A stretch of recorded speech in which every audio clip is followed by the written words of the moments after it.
Buongiorno amici, buongiorno amiche. Se siete arrivati alla seconda lezione, probabilmente siete rimasti incuriositi della prima e ne sono contenta. Oggi sarà un po' più breve anche perché la prima lezione aveva necessità di qualche spiegazione in più e oggi vedremo, come dicevo, dei punti provvisori, altri punti provvisori. Vedremo i punti lenti. Ne vedremo di due tipi, anche se ne esistono tre in realtà, perché il terzo tipo, i punti lenti veloci, li vedremo molto più in là quando sarete molto più pratici per poterli utilizzare.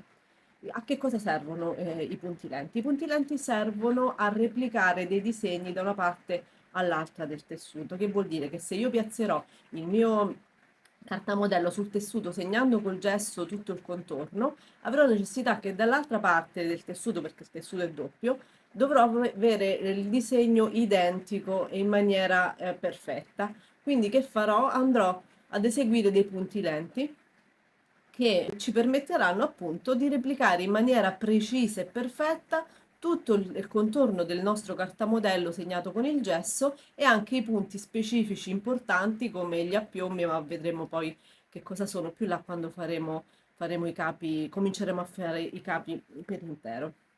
Quindi iniziamo subito con il primo tipo di punti lenti e munitevi del ditale, mi raccomando, eseguite i punti con la tecnica che vi ho insegnato l'altra volta. Dovete cercare di utilizzare il ditale in maniera precisa. Se ancora non siete pratici, continuate ad utilizzare il metodo del dito legato, quello che vi avevo fatto vedere appunto l'altra volta e che comunque ha funzionato per decine di anni, se non di più, presso le botteghe dei nostri sarti italiani e credo non soltanto in Italia. Cominciamo. Bene, iniziamo. Rispetto alla volta scorsa, come vedete, abbiamo uno strumento in più che sono le forbici. La prossima volta o comunque nelle lezioni successive vedrete l'uso delle forbici per il taglio delle stoffe. In ogni caso, oggi lo utilizzeremo per il taglio dei punti lenti.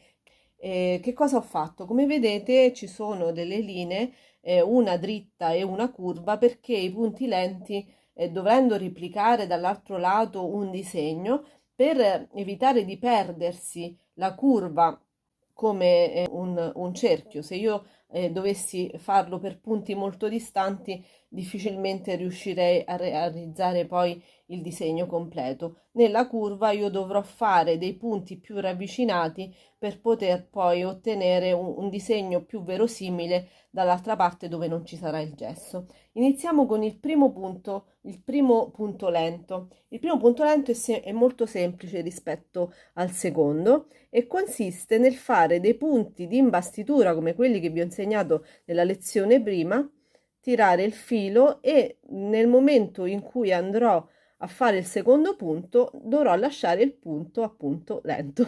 Scusate il gioco di parole. Si chiama punto lento perché non è teso.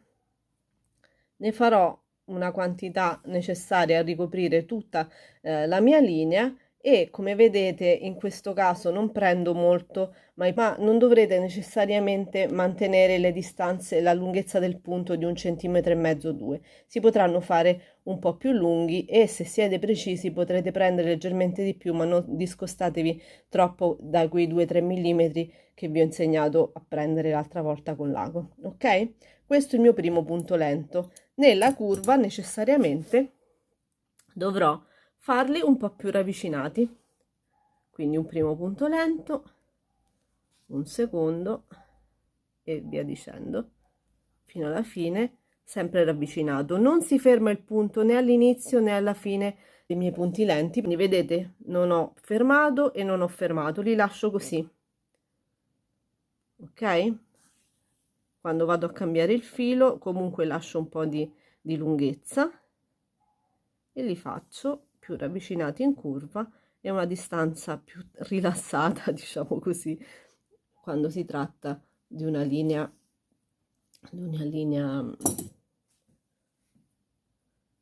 dritta. Bene, che succede ora? Che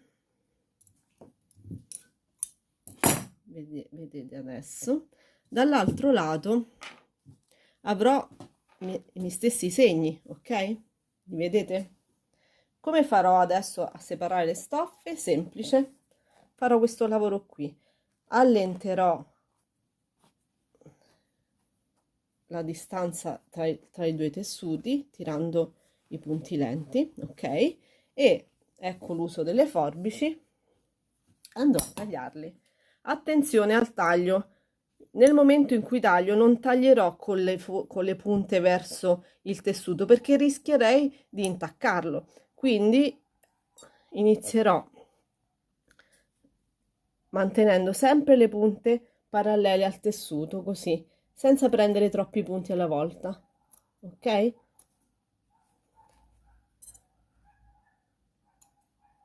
Fate attenzione comunque a non danneggiare il tessuto perché potrebbe succedere anche mantenendo correttamente le forbici. Così, così e ancora così. Stessa cosa per quelli dritti, un po' più semplici, perché dritti ne posso prendere anche qualcuno in più alla volta, ma sempre con molta attenzione. Ed avrò realizzato i miei due disegni identici, speculari ma identici. Ok, adesso andiamo a fare i secondi punti lenti.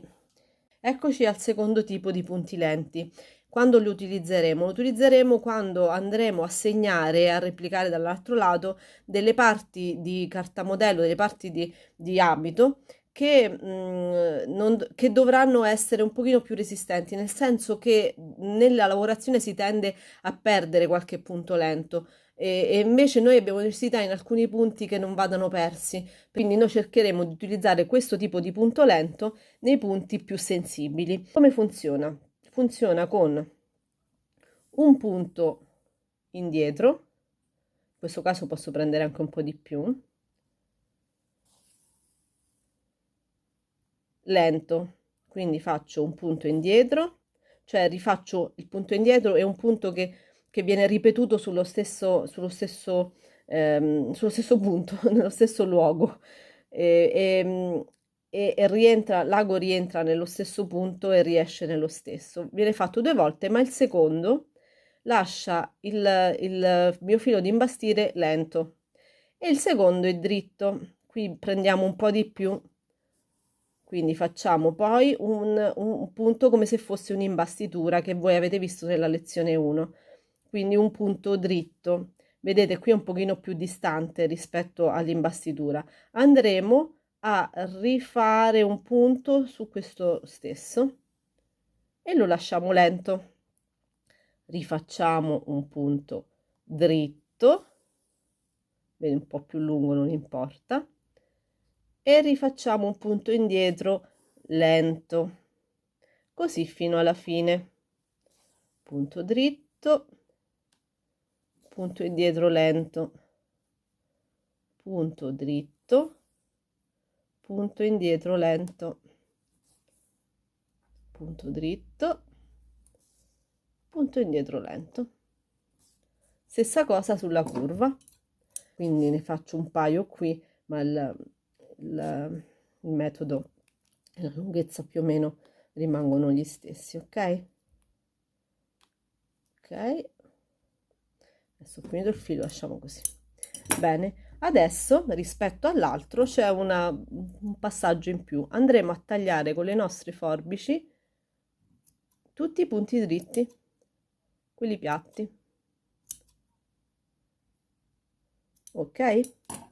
Una volta fatto questo, andremo sempre ad aprire i nostri tessuti così, a distanziarli, facendo aderire i punti precedenti, i punti che abbiamo fatto al nostro tessuto e andremo di nuovo con le forbici parallele al nostro tessuto, mai così, così, a tagliare più o meno a metà.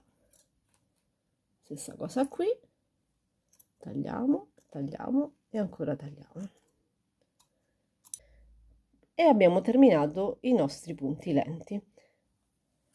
Siamo arrivati alla fine della seconda lezione, non sarà stata difficile immagino perché i punti lenti non sono tra i punti più difficili, cercate comunque di fare pratica e anche con il ditale, quindi se avete qualche dubbio andatevi a riguardare la prima lezione. La prossima volta faremo un punto non provvisorio che si chiama soprammano, vedremo la prossima volta a cosa serve. E per quanto riguarda il nostro appuntamento, sabato prossimo alle 15, iscrivetevi se non l'avete fatto, attivate la campanella e mettete un like se vi è piaciuto il video e commentate se avete qualche dubbio, vi risponderò quanto prima. Alla prossima!